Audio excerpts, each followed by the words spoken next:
बहुत वर्ष पूर्व एक ऋषि थे जिनका नाम था मृकुंड महाराज। बहुत अच्छे प्रकांड विद्वान, शिव के अत्यंत प्रिय भक्त, शिव की पूजा बड़े प्यार से करते थे। रोज एक शिवलिंग बनाते थे, पति पत्नी बैठकर शिवलिंग की पूजा करते थे, सुबह शाम को नदी में जाकर प्रवाहित करते थे। ऐसे करते करते करते कई करोड़ शिवलिंग उन्होंने बनाए। सज्जनों, सालों बीत गए शादी के, पर मृकुंड महाराज के वहां कोई संतान प्राप्ति नहीं हुई। ये बात उनको खटकती थी। एक दिन कहीं जा रहे थे और सुबह सुबह का समय, शिवालय में दर्शन करने पति पत्नी निकले। सामने से कोई व्यक्ति आया और अब शब्द बोल दिया, ओह! बांझ का दर्शन हो गया और दिन बिगड़ गया। और ये शब्द जब कान से सुना, मृकुंड महाराज सराह ले गया, जाकर महादेव के आगे रोने लगे। महादेव, आपकी भक्ति करता हूं, आज तक मैंने आपसे कुछ नहीं मांगा, प्रभु एक संतान दे दो बस। लोग हमें बांझ कहते हैं, प्रभु हमारा चेहरा देखकर उनका दिन बिगड़े, ऐसा जीवन क्यों दिया प्रभु आपने हमको। आंख के अश्रु महादेव के शिवलिंग पर गिरे और महादेव प्रसन्न। ब्राह्मण देवता, मांगिए क्या चाहिए, आपने बहुत प्रेम से मेरी भक्ति की है। चरणों में गिर गए, महादेव हमें कुछ नहीं चाहिए, एक संतान दे दीजिए बस। महादेव ने कहा, महाराज एक नहीं 7 जन्म तक आपके भाग्य में संतान नहीं है, तो प्रभु हम आत्महत्या करके 7 बार मर जाएंगे, 8वें जन्म में दे दीजिएगा बस। आप आए और आपके आने से असंभव कार्य यदि संभव न हो तो महादेव की महत्ता क्या। आपको देना है तो आप तो कुछ भी संभव कर सकते हैं। महादेव ने कहा, ठीक है मृकुंड जी, मैं आपको एक संतान देता हूं, पर एक बात ध्यान दीजिएगा, जिस दिन आपका पुत्र 17 साल पूरा करके 18वें वर्ष में प्रवेश करेगा, वो उसका मृत्यु दिन आएगा और वो मर जाएगा। यदि आप हाँ बोलोगे तो मैं आपको दूंगा एक संतान। महाराज, इतने वर्ष बीत गए और कितने जीना क्या पता, एक संतान दे दीजिए, जो होगा समय आने पर देखा जाएगा। और महादेव की कृपा हुई, कुछ समय के बाद में मृकुंड महामुनि की पत्नी गर्भवती हुई, उनके गर्भ से एक उत्तम पुत्र का जन्म हुआ। यह महादेव की कृपा का प्रसाद था। सज्जनों ध्यान दीजिएगा, बच्चे सबके घर में आते हैं, और आज का तो मेडिकल ऐसा है कि दवाई दे देंगे तो भी बच्चे आ जाएंगे। बोलो जय श्री कृष्ण, ये मेडिकल है। बिल्कुल दवाई से बच्चे आएंगे, पर दवाई से अच्छे बच्चे नहीं आएंगे। अच्छी संतान केवल ईश्वर कृपा से आएगी। चाहे कितना भी आप प्रयोग उपाय कर लीजिए, संतान प्राप्त कर लेंगे, पर अच्छी संतान तब प्राप्त होगी जब ईश्वर की कृपा होगी। अब महादेव की कृपा की संतान है साहब, ये कोई वैसे तैसे थोड़ी होगी। 5 वर्ष में तो इस बालक ने चारों वेदों को कंठस्थ कर लिया। 10 साल का बालक हुआ और इतना नाम चारों तरफ। बालक का नाम था मार्कंडे, अद्भुत विद्वत्ता। अनेक पंडितों के बीच में बैठकर जब शास्त्रार्थ करते थे, बड़े बड़े दिग्गज पंडित उनके आगे परास्त हो जाते थे। एक छोटा बालक दिग्गज पंडितों को वाद विवाद में, चर्चा में परास्त कर देता था। इतनी दिव्य बुद्धि और प्रभाव, चेहरे पर तेज, भस्म का तिलक, सुंदर धोती, और पूरे शरीर से मानो तेज निकल रहा है, ऐसा सुंदर बालक। सज्जनों, 17 साल बीतने में समय नहीं लगा, आंख के पलकारे में समय निकल गया। 17 साल पूर्ण होने वाले थे और महादेव जी स्वप्न में आए मृकुंड महामुनि की पत्नी को, तैयारी करो, कुछ दिनों में अब पुत्र की मृत्यु आने वाली है। साहब, मां की छाती पर पत्थर गिरा। सुबह पति को पूरी बात बताई, सब याद आया। हे महादेव, हे महादेव, बहुत गलती कर दी हमने पुत्र मांगकर। हमारी आंखों के सामने ऐसा दिव्य पुत्र यदि मर जाएगा तो क्या दशा होगी हमारी। दोनों ने निर्णय कर लिया, पुत्र मरेगा उसी दिन हम आत्महत्या करके मर जाएंगे, क्योंकि ये पुत्र के बिना रहना तो अब संभव नहीं है। सज्जनों, एक बात बताऊं, हमें कुछ हो जाए चलता है, हमारे संतान को कुछ हो जाए ना, हम सहन नहीं कर सकते। दुनिया को जो कहना है कहे, मोह माया ममता, दैट्स ओके। अरे यार, हम हमारे संतान को प्रेम नहीं करेंगे तो किसको करेंगे? ये शरीर से पैदा हुए हमारे संतान। हमें बुखार आए चलेगा, एक छोटे बच्चे को बुखार आता है ना, हम ऐसे मतलब त्रस्त हो जाते हैं। जिनके बच्चे बड़े हो गए, कॉलेज में पढ़ने बाहर जाते हैं, जिस दिन सुबह बच्चा मम्मी को फोन में कहेगा ना, I am not feeling well today, बस इतना बोल के वो तो फोन रख देगा। ये दिन भर नहीं खाएगी, चिंता में रहेगी। शाम को वो कहेगा that's okay, I am fine, मुझे कुछ नहीं हुआ, मगर ये चिंता में रहेगी। 3 दिन तक पूछेगी सब ठीक है ना। ये प्रेम है जी। दोनों ने निर्णय कर लिया, मर जाएंगे, नहीं नहीं जीना है जी। अपने गांव से निकलकर महाकाल की नगरी में उज्जैन पहुंच गए। क्षिप्रा नदी में आत्महत्या करने का निर्णय। रात को घाट पर सोए। कल सुबह मार्कंडेय का जन्मदिन था और मृत्यु दिन भी था, क्योंकि अंतिम दिन था वो। घाट पर सोए रात्रि को। माता पिता बातें कर रहे थे, रो रहे थे, मार्कंडेय सो रहे थे। अचानक नींद उड़ गई और माता पिता की पूरी बात सुन ली पुत्र ने। माँ ने कहा बच्चा नहीं मांगा होता तो ये दिन नहीं आता। पिता समझा रहे थे जो है नसीब में, भाग्य में, छोड़ो ये सब बातें, ये सब हो चल रहा है, सब सुन लिया पुत्र ने। और साहब सुबह हुई, सूर्य उगा।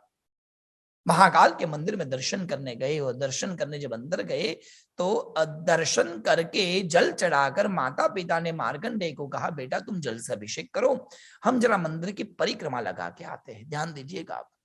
माँ बाप निकले परिक्रमा करने, मार्कंडेय जल चढ़ा रहे हैं। 2 पंडित जी अंदर अंदर बातें कर रहे हैं। एक पंडित जी ने दूसरे पंडित जी को पूछा, वो बाहर काले काले 2 आदमी खड़े हैं, कौन है वो? एक ने कहा वो काल है, यमदूत है, किसी की मौत लेकर आए हैं, आज किसी की मृत्यु है उज्जैन नगरी में, कोई मरने वाला है।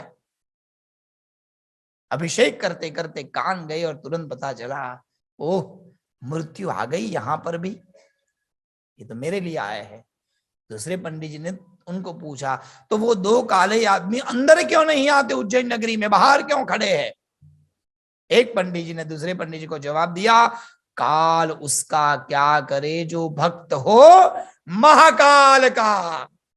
अरे साहब ये शब्द जब सुना तो मार्कंडेय ने निर्णय कर लिया, मैं बाहर जाऊंगा तो मरूंगा, ये अंदर नहीं आ सकते। बोलो जय श्री कृष्ण। अब बाहर जाना ही नहीं अपने को। तो दिन भर अंदर खड़े रहे मार्कंडेय, और वो भी इंतजार करते रहे। 3-4 बार चाय पी ली, नाश्ता कर लिया, बटाका पौवा खा लिया, पर ये तो बाहर नहीं आ रहे। क्या बात है। संध्या आरती हुई, मंदिर बंद करने का समय। पंडित जी आए, भाई मार्कंडेय बाहर निकलो, मंदिर बंद करना है। महाराज बाहर मत जा, बंद करके जाओ, मैं अंदर।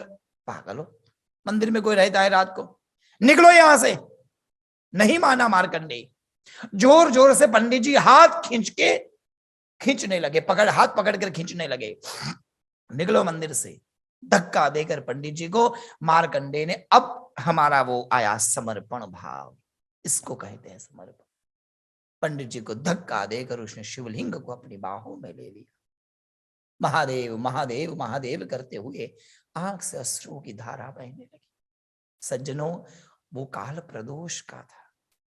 प्रदोष काल में जो भी व्यक्ति महादेव का अभिषेक करता है, महादेव बहुत खुश होते हैं। आंखों से निरंतर अश्रु धारा हुई और महादेव का मन से अभिषेक हुआ। प्रदोष काल, मन की भावना, अश्रुओं की धारा, अभिषेक और डमरू बजाते हुए महाकाल प्रकट हुए। अपने पुत्र के ऊपर हाथ घुमाते हुआ मार्कंडेय, उठो बेटा, गले लगाया, मांगो पुत्र क्या चाहिए। चरणों में गिर गए मार्कंडेय, महादेव मुझे कुछ नहीं चाहिए, मुझे चिंता है मेरे माँ बाप की, क्या दशा है मेरे माँ बाप की। महादेव मैं मर जाऊं, मुझे कोई चिंता नहीं है। मेरे मरने के बाद में जैसे पानी के बिना मछली तड़पती है, मेरे माँ बाप तड़पते हुए मर जाएंगे। महादेव मुझे कुछ मत दीजिए, इतना करिए, कृपा करिए, पहले उनको मार दीजिए और फिर मुझे मारिए। महादेव ने कहा बेटा, समय से पहले और समय के बाद मैं मृत्यु किसी को नहीं दे सकता।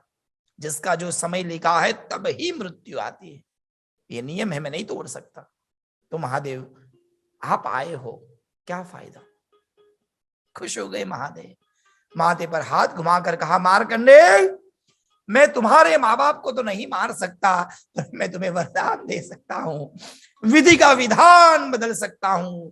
और महादेव ने विधान बदल दिया। बेटा मार्कंडे, दुनिया में केवल 7 चिरंजीवी है, अश्वत्थामा, बलि, व्यास, हनुमान, विभीषण, कृपाचार्य और परशुराम।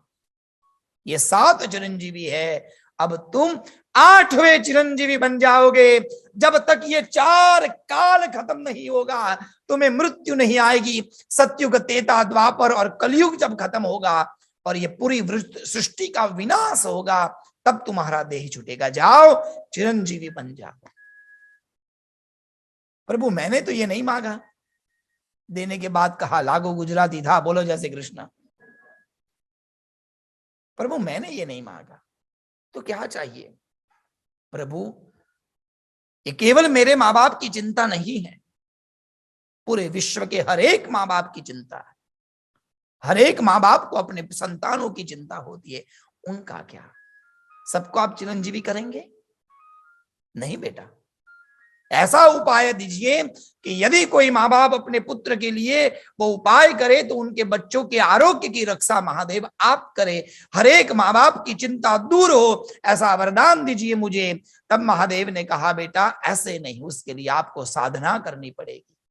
बनारस काशी चले जाओ, साधना करो, 1 करोड़ ओम नमः शिवाय पंचाक्षर मंत्र के जप करो, तब मैं प्रसन्न होकर आऊंगा और एक दिव्य मंत्र का दान दूंगा।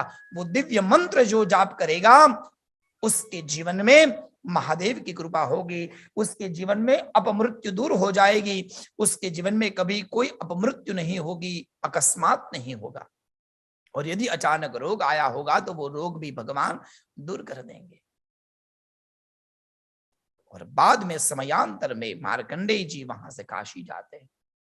आज भी वहां एक मंदिर है, वहां जाकर मार्कंडेय जी ने आश्रम बनाया, एक कुंड बनाया, कुंड के तट पर शिवलिंग की स्थापना करके जप करना शुरू किया, एक पाठशाला शुरू की और वहां पर अभिषेक करने लगे। वहां छोटे छोटे बच्चों को वेद पढ़ाते थे और स्वयं 1 करोड़ जप का अनुष्ठान शुरू कर दिया। अनुष्ठान करते करते रुद्र पाठ हो रहा था, महादेव का अभिषेक हो रहा था, कई बच्चों को बिठाया था, अखंड लघु रुद्र महारुद्र करना था। बच्चे जल चढ़ा रहे थे, बच्चे सुबह से कुछ नहीं खाया था, सायंकाल हो गई थी, संध्या का समय, पंडित जी मार्कंडेय जी मंत्र बोलते जा रहे हैं, बच्चे जल चढ़ाते जा रहे हैं, अखंड अभिषेक कर रहे हैं और बच्चों के हाथ दर्द होने लगे, श्रृंगी पकड़ कर रहे थे, बोलो जैसे कृष्ण। तो किसी ने हाथ के नीचे हाथ लगाया, किसी ने डब्बा लगा दिया कि भाई थक न हाथ दर्द न हो। धीरे धीरे करते करते 2-4 बच्चों को नींद आने लगी, तो जो धारा शिव जी के ऊपर थी वो कहीं और चली गई और माथा झुक गया नींद में, और एक तरफ मंत्र अभिषेक अटक गया। अब महादेव को चिंता हो गई कि मेरा अभिषेक क्यों अटक गया। सज्जनों, शिवलिंग से स्वयं महादेव प्रकट हुए और खुद ही 2 कलशों के द्वारा पानी लेकर हस्तांभोज युगस्थ कुंभ युगुलाद धृत्य तो यम शिरः सिंचंदम करयोर युगेन ददम स्वांके सकुंभौ करो। अपने ही हाथों से कलश लेकर खुद के ऊपर अभिषेक करने लगे और खुद का ही अभिषेक होने लगा। और मार्कंडेय की नजर गई, खड़े हो गए, चरणों में गिर गए, हे महादेव आप। और जिस समय उन्होंने कलशों के द्वारा जल से अभिषेक किया और उस समय जो महादेव प्रकट हुए थे, मार्कंडेय को पता चल गया अब मृत्यु को सुधारने के लिए महादेव आए हैं, मृत्यु पर विजय पाने के लिए, एक मंत्र देने के लिए महादेव आए हैं। इसलिए मार्कंडेय जी ने उन महादेव को एक नाम से पुकारा और वो नाम है मृत्युंजय महादेव। बोलिए मृत्युंजय महादेव की। मृत्युंजय महादेव के नाम से पुकारा और महादेव ने प्रसन्न होकर एक मंत्र का दान दिया, ओम त्र्यंबकम यजामहे सुगंधिम पुष्टिवर्धनम उर्वारुकमिव बंधनान मृत्युर्मुक्षी यमामृता। इसको कहते हैं मृत्युंजय मंत्र। पर उस मंत्र के आगे और पीछे महादेव ने बीज मंत्र दिए, क्योंकि ये मंत्र तो ऑलरेडी वेदों में था। महादेव ने नया नहीं दिया है, मंत्र तो था वेदों में, पर इसी मंत्रों को महादेव ने अपने दिव्य शक्ति वाले बीज मंत्रों से संपुटित करके दे दिया। इसलिए ओम होम जुम सह, ओम भूर्भुवः स्वः, ओम त्र्यंबकं यजामहे सुगंधिं पुष्टिवर्धनम उर्वारुकमिव बंधनान् मृत्युर्मुक्षीयमामृतात्, ओम स्वाहा, ओम भुः, ओम भुवः, ओम स्वाहा। ये जब बीज लगा तब मृत्युंजय मंत्र से वो बन गया महामृत्युंजय मंत्र। और महादेव ने कहा आज के बाद विश्व में जो भी व्यक्ति इस महामृत्युंजय मंत्र का जाप करेगा वो अपनी मृत्यु को जीत लेगा। जीत लेना मतलब अमर होना नहीं है, बोलो जय श्री कृष्ण। हाँ, ये अमेरिका है, संभालना पड़ता, नहीं तो you can sue Pandit ji, record कर देंगे और बाद में सू कर देंगे। यू टोल्ड मी, ये मंत्र बोलेगा उसको मृत्यु नहीं आएगी, नहीं मेरे पप्पा चले गए, और आप कहीं सू कर देंगे तो मैं और जीतू भाई फंस जाएंगे। बोलो जय श्री कृष्ण। है जीतना, और जीतना का अर्थ होता है खुश होना। जब व्यक्ति जीत जाता है क्रिकेट में, उसको जीत मिलती है मतलब वो खुश हो जाता है ना, आनंदित हो जाता है। अर्थात मृत्यु पाकर आप आनंदित हो जाएंगे, मृत्यु का डर अंदर से निकल जाएगा, मृत्यु का भय निकल जाएगा। क्योंकि सज्जनों माफ करना, हमारे शास्त्रों में ऐसा लिखा है दुनिया का सबसे बड़ा भय मृत्यु है। मृत्यु सरल नहीं है साहब। परमात्मा की कृपा से भारत से 23 किलो की 2 बैग और एक 7 किलो की बैग लेकर अमेरिका लोग आते हैं, और जो बैग में लाते वो यहाँ कभी कुछ काम नहीं आता। बोलो जय श्री कृष्ण। केवल हाँ मिर्ची, हल्दी और हिंग पाउडर ये शायद काम आ जाए। कपड़े जो लाते हैं वो ज्यादा यूज नहीं होते, और पैसे तो बिल्कुल नहीं। वहां से लाए हुए पैसे डॉलर में कन्वर्ट करना मतलब आप यू नो बेटर। तो वो 22 किलो की बैग कई लोग ज्यादा घुसा के लाएंगे तो पता नहीं हो, ये 25 भी ला सकते हैं, पर इतनी 3 बैग लेकर जब अमेरिका आते हैं, और ईश्वर की कृपा से 10-15 साल में जब अमेरिका में घर खरीद लेते हैं, सब एक साम्राज्य बन जाता है, एक परिवार हो जाता है। सोचिए सज्जनों, इतनी बड़े साम्राज्य को छोड़कर 1 सेकंड में भगवान के घर जाना क्या फील होगा। और एक बात तो है, बिना मेहनत के संभव नहीं है। वो बात अलग है कि इंडिया में यहां से जब फोटो भेजते हैं तो वो लोग कहते हैं वाह you are so happy. Happiness तो हमको ही पता है। बोलो जय श्री कृष्ण। हाँ, इतनी कमाई करने वाले इंडिया में जब होंगी, इतना ही पैसा इंडिया में कोई कमाता है तो 3 काम वाले रखते ना, सब खुद करना, यहाँ अपने को ही करना पड़ता है। स्त्री खुद ही करो, कपड़े खुद, सब अपने आप करो। कम नहीं है जी मेहनत। 13 घंटा लोग काम करते हैं। इतनी मेहनत करके कमाए हुए धन को छोड़कर जब कोई कहे कि बस कल सुबह निकल जाओ इस शरीर से, क्या पीड़ा होगी। हमारा जीव हमारी इंद्रियों में घुसकर बैठ जाता है साहब, और यमदूत आकर एक एक शरीर की नाड़ियों को तोड़कर उसमें हाथ डालकर उस जीवात्मा को खींच कर निकालते हैं, और तब जो पीड़ा होती है ना, असह्य पीड़ा होती है, सहन नहीं कर पाते हम। पर महादेव कहते हैं यदि ये मंत्र का जाप करते रहोगे तो उस समय बिल्कुल पीड़ा नहीं होगी। आनंद करते हुए, खुश होते हुए धीरे से वो आपका जीव शरीर से निकल जाएगा और महादेव में मिल जाएगा। कोई भी मतलब महादेव मतलब ऐसा नहीं कि महादेव में ही, जो जिनके भगवान है, यदि कोई वैष्णव है तो विष्णु की कृपा में उनको वैकुंठ की प्राप्ति होगी, शिव के भक्त है तो कैलाश की प्राप्ति होगी। कहने का तात्पर्य ये मृत्यु पर जय, मृत्यु का आनंद व्यक्ति को तब प्राप्त होगा जब उसके अंदर समर्पण होगा। समर्पण के बिना शिव पूजा संभव नहीं है।